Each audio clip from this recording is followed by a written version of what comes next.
Let's talk about BRICS. This acronym, once a simple grouping of emerging economies, has evolved into something far more significant on the world stage. It's a group that's quietly making Washington nervous, and for good reason. The potential implications of BRICS's growing influence are sending ripples through the established global order. BRICS stands for Brazil, Russia, India. These nations represent a significant portion of the world's population and possess considerable economic potential. China and South Africa. Together they form a powerful bloc with shared interests and a desire for a more multipolar world, and now includes new members like Saudi Arabia and Iran, further amplifying its influence particularly in the energy sector and geopolitical landscape. This expansion signals a clear intention to challenge the existing power structures. Imagine a book club that's grown so big, attracting members from across the globe, each with their unique perspectives and resources. It's now plotting to stop using their rich neighbor's library card, seeking independence and control over their own resources and destinies. The US dollar. The greenback has long been the undisputed king of global finance. For decades, the dollar has been the world's economic operating system, the default currency for international trade and investment. Its dominance has shaped global financial flows and given the US significant leverage. But BRICS is openly questioning if it's time for an upgrade, a fundamental shift in the global financial architecture. They believe the current system is outdated and doesn't adequately represent the interests of emerging economies. They're tired of the US holding all the financial passwords, controlling access to the global financial system, and wielding significant influence over monetary policy, and are exploring ways to trade and bank without the dollar, developing alternative payment systems, and promoting the use of their own currencies in international transactions. This movement, called Dedollarization, is gaining momentum as more countries seek to reduce their dependence on the US dollar. Is like your friends starting a group chat without you, leaving you out of the loop and potentially undermining your influence within the group. And it's not just about hurt feelings. This is about real economic and political power.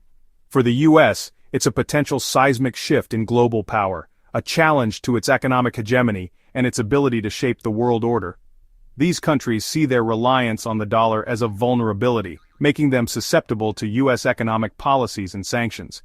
Especially after seeing the US use sanctions as a weapon, targeting countries that don't align with its foreign policy objectives. So, they're building their own financial systems, creating alternative institutions and infrastructure to facilitate trade and investment outside the dollar-dominated system. And even considering a shared currency, a bold move that could potentially challenge the dollar's status as the world's reserve currency. If the dollar's foundation cracks, if its dominance erodes significantly, the impact will hit not just Wall Street, sending shockwaves through the financial markets and potentially triggering a global recession, but your grocery bill and gas pump, affecting the everyday lives of ordinary Americans as the cost of goods and services rises. This is a global power struggle fought with currencies, trade agreements, and financial institutions, a battle for economic supremacy. And the outcome could reshape the world, ushering in a new era of multipolarity and challenging the established global order. The US dollar isn't just money, it's the world's financial language, a common tongue spoken in the high-stakes game of global economics. It's the currency that greases the wheels of international trade and investment, the benchmark against which other currencies are measured. Whether it's Japan buying oil from Saudi Arabia, a transaction vital to global energy markets, or global banks storing reserves to ensure their financial stability, the dollar is the default. It's the currency of choice for settling international debts and facilitating cross-border transactions. This exorbitant privilege, a term coined by French economist Valéry Giscard d'Estaing, lets the US borrow cheaply and print money with relatively little consequence, a luxury afforded to few other nations. It provides a significant advantage in managing its economy, because everyone wants dollars. The demand is driven by the dollar's stability, liquidity, and widespread acceptance in international markets. It's a self-reinforcing cycle that perpetuates the dollar's dominance. It keeps imports affordable for Americans, allowing consumers to purchase goods from around the world at competitive prices. This contributes to a higher standard of living and a wider variety of choices, and gives Washington huge geopolitical power.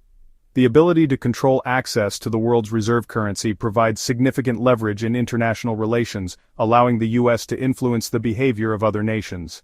Most international transactions clear through U.S. banks, utilizing systems like SWIFT, so the U.S. can use sanctions to cut off countries from the global economy, effectively isolating them from international trade and investment. This is a powerful tool in its foreign policy arsenal. This financial leverage is a cornerstone of American foreign policy, allowing it to exert influence and pressure on other nations to align with its interests.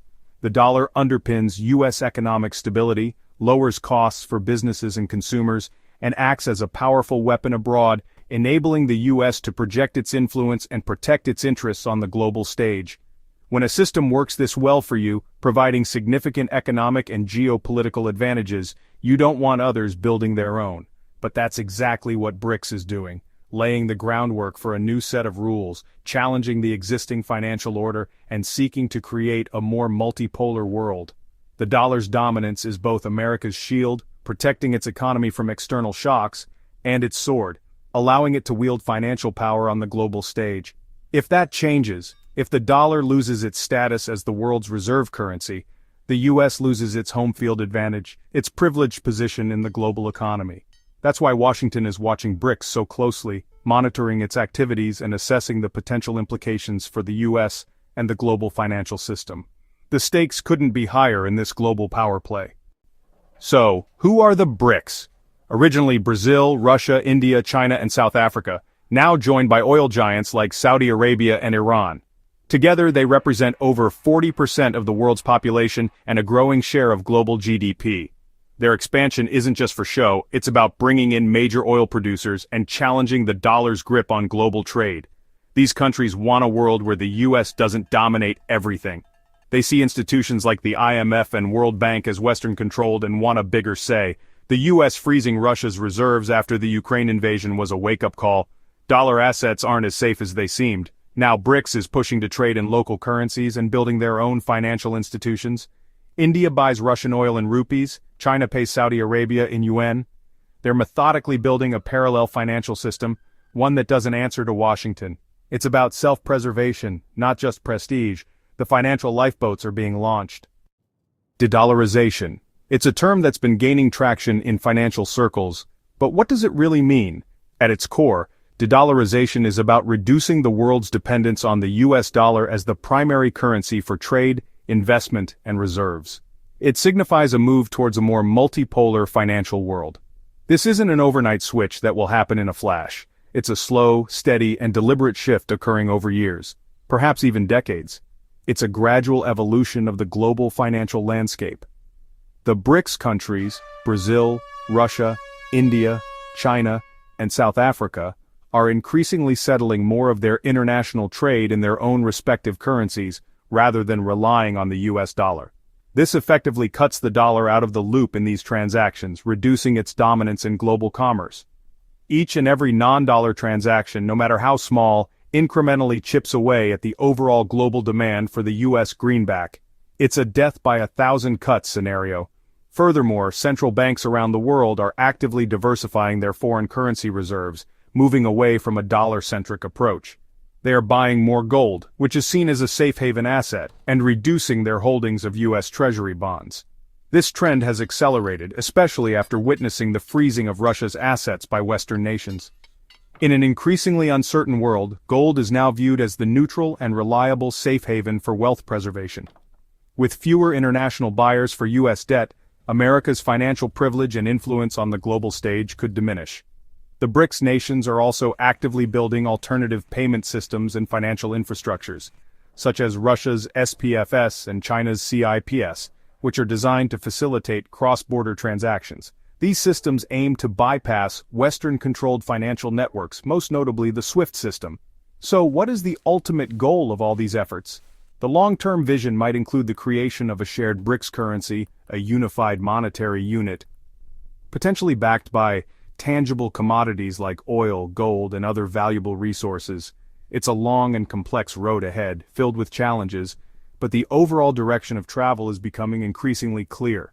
The world is quietly and steadily renovating the global financial house that the U.S. essentially built and dominated for decades. The U.S. dollar's long-held monopoly as the world's reserve currency is now undeniably under threat.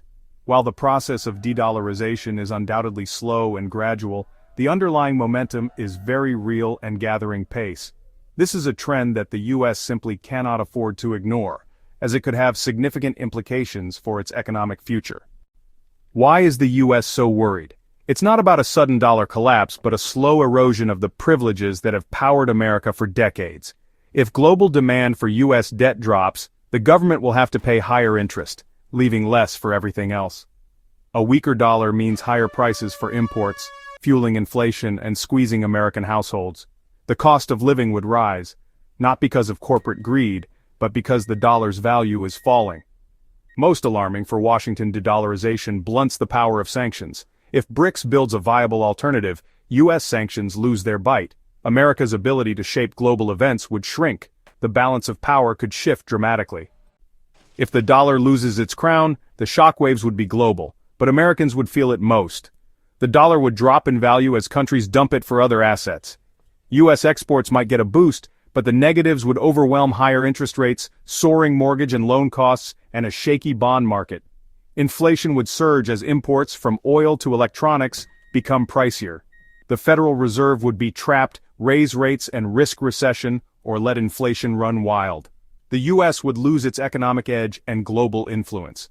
Allies might question American leadership, adversaries would be emboldened. The US would become just one power among many in a messier multipolar world. The American century would end, not with a bang but with a slow fade. The psychological blow would be immense. The world order would be up for grabs. The stakes are more than economic, they're existential. The dollar's fall would mark a new era. What would this mean for everyday Americans? Your grocery bill would jump as imported food gets pricier, gas would cost more, and filling your tank would sting. Savings and retirement accounts could plummet as markets react to a weaker dollar. The housing market would suffer as mortgage rates soar. Generational wealth could evaporate, and job losses would mount as businesses struggle. Government programs like Social Security and Medicare would face deep cuts. The social safety net would fray just when people need it most. The American way of life, prosperity, stability, global influence, would be at risk. Losing dollar dominance would feel like a national downgrade. Is a de-dollarization apocalypse coming? Not soon, but the risk is real. The dollar's biggest strength is inertia. The world's financial system is built around it. Untangling that is costly and chaotic. There's also no clear alternative. The yuan is tightly controlled, and no other currency matches the dollar's trust and liquidity. Still, the US can't be complacent. The freezing of Russia's reserves changed the game, making countries rethink their dollar exposure. BRICS expansion and new tech could speed up the shift. The future is likely multi-currency, not post-dollar. The dollar will remain dominant, but it may have to share the stage. America's power will be reduced, even if it's still the biggest player. The fight for currency supremacy is heating up. The US can't afford to ignore the challengers. The rise of BRICS and de-dollarization is the biggest challenge to US economic dominance in generations. It's a real structural shift, not a passing trend. The privileges of dollar supremacy are at risk, and the US faces a moment of reckoning. America can double down on old tactics or reform and adapt to a changing world. Giving emerging economies a bigger voice and getting its fiscal house in order could help. The fear isn't just about money, it's about losing a cornerstone of American power. Whether this is a managed decline or a wake-up call for reform is up to the US. One thing's certain, the dollar's reign is no longer guaranteed. The global group chat is open, and the US isn't the only admin anymore. The world is changing. Will America change with it?